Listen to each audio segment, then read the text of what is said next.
I thought I'd do this video because recently a friend of mine asked me what I think of a MacBook Pro, and a year ago I told him, well, it's fine, I would still recommend it over the MacBook. I still would do that, by the way. But I said, yeah, the MacBook Pro is fine.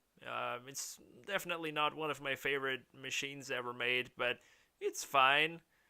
And recently, when he actually went out and wanted to get one, I told him, well, mate, are you sure you want to do this? And he was like, hey, I thought you liked it. And I said, yeah, I thought too. But then I showed him all of this. I showed him these exact same tabs that I'm gonna show you now. And by the way, this is no hate video. This is only an opinion video and what I think could be. And I don't hate on Apple. I actually like some of their machines. And I also have to say that not every MacBook Pro from like before this was completely trouble free. No, not at all. I, for example, know that my '07 MacBook Pro, this style laptop, had graphic chip problems, and my 2012 had also graphic chip problems, or logic board problems. So none of the MacBook Pro was never perfect, but I think none of the previous generations was as bad as this, and especially not after all these years it's been out.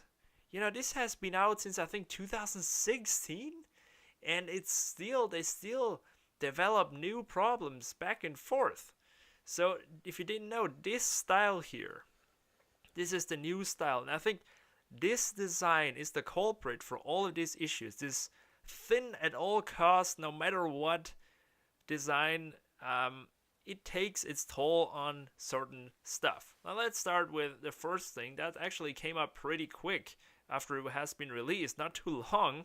The MacBook Pro keyboard problem. Now this was also true for the MacBooks, as they say here, 2015. And what is the butterfly keyboard? What happened here? Well, the butterfly keyboard is a redesigned keyboard that kind of spreads out the key instead of pressing it down, sort of like this. And what happens is it would get stuck or it would break. And I actually was a live witness when one of these keyboards broke. Yes, I was sitting in a lecture and the tutor would press a key and it would get stuck and he couldn't use the computer anymore. It was pretty embarrassing for him. So this is for sure true, and Apple even has a replacement program for these keyboards. Unfortunately, though, they will only put in the first gen again if you have that. This is the one that is supposed to fail a lot. So they will basically give you the same shitty keyboard again so that it can break after a couple of years again, which is just a middle finger. Really, they could just build in at least the new style keyboard, which is not even proven to be that great, and people still don't like it. But that's more a personal issue. I don't like these keyboards all that much, and I've heard that from a couple of people. But at least make them reliable, please. Why do they do this? Why do they redesign this awesome keyboard app before? Well, because they need a thinner laptop. They want a thinner laptop. And so they need to make everything thinner. And because of this little to no travel, they have to spread out the key and make it unnecessary complicated. So this was the first problem. What happened next? This might have been fixed, but this also happened. A thermal throttling problem on the i9 MacBook Pros. It wouldn't go to full speed because it would get too hot. The processor would get too hot. It wouldn't be kept cool like it's supposed to be. And once again, I think it's because of this stupid, unnecessary thin design. If you push an i9 in there, if you squash that CPU in here and expect it to cool properly, well, no. Now apparently they fixed that, so I don't want to bash on this too much, but it was there, it happened. And if you still didn't make that update, it could still occur. So if you have this machine, please make that freaking update if they release that. So that was that. Next problem here, we got another post on a keyboard problem, but also further down, there is, by the way, every machine that is having this problem. And it says you can get it fixed by Apple, but only if it's, I think, maximum of some years old. I'm not sure, so you have to Google that yourself. I don't want to tell you bullshit.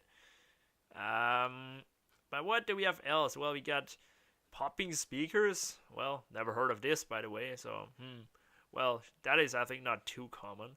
But data loss or drive failure. Personally, I've never seen that, but I'm told that this happens. But it's not necessarily this one only design. So this is also not too much of a discussion here. But what I think sucks just the most is just look at how freaking thin. First of all, you get no ports, but we were not talking about this. Just, I mean, if you make everything so thin, you make it unnecessarily fragile, and that brings me to my next thing. Yes, this right here, the FlexGate, that is the latest development here, unfortunately. Louis Rossmann made a video about this, why this happens, and also iFixit made one, and here the Verge made a post on it, and they wrote that, well, the flex cable for the monitor is just so thin and so fragile that over time, when you open up and close the computer, which, you know, is normal on a laptop, this just wears out and breaks. Well, what? That's shit. You know, that's just not supposed to happen. A laptop is there to open up and to close. And hell, my freaking old IBM ThinkPad from 1999 has a freaking strong flex cable after all these years, and it will never have this problem, you know? Just the old style did it way better. It was way more robust, and it wouldn't wear out as easy as this. So what happens when this breaks is you have to replace the whole screen. You can't just replace this one cable, which is shit as it is for such a new and expensive machine. You have to replace this whole screen assembly because they were so stupid and put the cable like inside the display. They machined that together so you can't just replace the cable, which is the only problem. No, you have to replace the entire freaking screen, and I think they did that on purpose, and that was very shit of him, and I hate him for stuff like this. So, you know, this is so when so much stuff is coming up on so many machines worldwide, you really think twice if you spend 1,499 euros starting price for such a computer. You know, I'm not even gonna go into how this is not even a good deal, but it's just, I know Apple is expensive. They always were expensive. But if you are expensive, you know, then stuff like this is just a no-go. It really is. Just, this really, I'm so disappointed by them. I thought at least that, I mean, I never liked this design, but I thought at least it's reliable. Haha, well, no. The days where I say a Mac is reliable and it works, it just works and will always be there for you are gone. They are gone. This is very sad.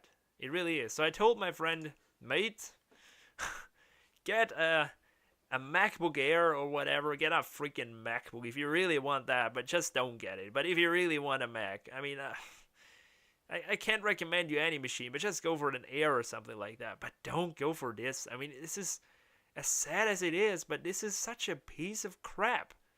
It just breaks back and forth, and you don't want to deal with this hassle. Or get a refurbished, normal style Retina one, like the old style Retina. These are fine. These are reliable. And after all these years, they still haven't figured out all the problems. And it wouldn't surprise me if there would be some more problems coming up. So, you know, and these machines are not old. You know, this is only the beginning. Once they get older, once they age, who knows what else breaks and you know, wears out. So guys, please don't buy this machine. Buy a refurbished one buy a MacBook Air, even though nobody knows how reliable that one will be. And it's still freaking expensive for what it gives you, but this MacBook Pro, you really gotta be sure you want that. I mean, it's sad. So yeah, tell me what you think. Am I just telling you bullshit? Am I an Apple hater? Well, you got all the facts here. So, well, I'm not hating. I'm just telling you what's up. So, yeah, thanks for watching.